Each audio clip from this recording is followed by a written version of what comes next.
Israel की सेना ने ईरान पर एक बेहद खतरनाक आरोप लगाया है। आरोप है कि ईरान ने घनी आबादी वाले इलाकों को निशाना बनाने के लिए ऐसी मिसाइलों का इस्तेमाल किया है जिनमें क्लस्टर बम भरे हुए थे। अगर ये दावा सच साबित होता है तो समझ लीजिए कि ये जंग एक बहुत ही खौफनाक मोड़ ले सकती है, क्योंकि जिन हथियारों के इस्तेमाल की बात हो रही है पूरी दुनिया में उनकी कड़ी आलोचना होती है और अंतर्राष्ट्रीय कानून में इन्हें बेहद खतरनाक माना गया है। मामला क्या है ये समझिए।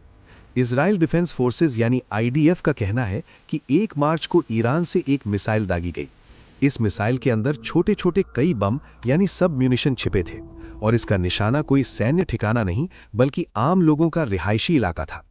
आईडीएफ के प्रवक्ता नदाफ शोशानी ने साफ कहा कि यह हमला जानबूझकर आम नागरिकों को ज्यादा से ज्यादा नुकसान पहुंचाने के लिए किया गया था। इजराइल इसे एक वॉर क्राइम यानी युद्ध अपराध मान रहा है। उनका कहना है कि निर्दोष लोगों को निशाना बनाना अंतर्राष्ट्रीय कानूनों की धज्जियां उड़ाना है। इजराइल ने यह भी कसम खाई है कि वो अपने नागरिकों की सुरक्षा के लिए किसी भी हद तक जाएगा।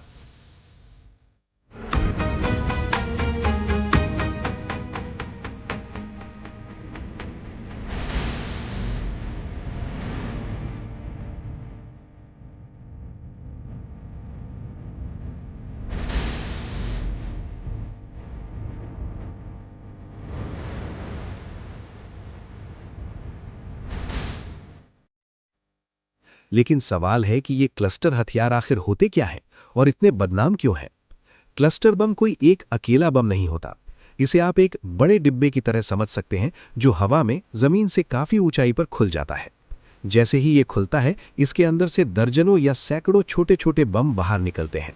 ये छोटे बम एक बहुत बड़े इलाके में फैल जाते हैं। सबसे बड़ा खतरा यही है, ये मिसाइलें गाइडेड नहीं होती, यानी इन्हें किसी एक सटीक पॉइंट पर नहीं गिराया जा सकता। ये तो बस आसमान से बरसते हैं और जहां ग्रेविटी ले जाए वहां गिर जाते हैं। इसी वजह से ये घरों, सड़कों और मोहल्लों में तबाही मचा देते हैं। खतरा यहीं खत्म नहीं होता। अक्सर ये छोटे बम गिरने के तुरंत बाद नहीं फटते। ये सालों तक जमीन में दबे रह सकते हैं, जो बाद में आम लोगों, खासकर खेलते हुए बच्चों के लिए जानलेवा साबित होते हैं। इन्हीं वजहों से दुनिया के 100 से ज्यादा देशों ने इन हथियारों पर बैन लगा दिया है। हालांकि दुनिया के सभी देशों ने अब तक इस बैन पर साइन नहीं किए हैं। फिलहाल के लिए बस इतना ही। बाकी अपडेट के लिए बने रहिए वन इंडिया हिंदी के साथ।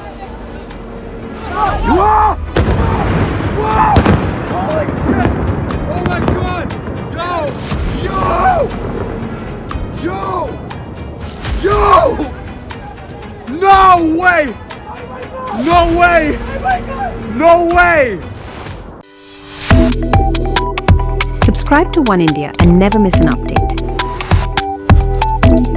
Download the One India app now.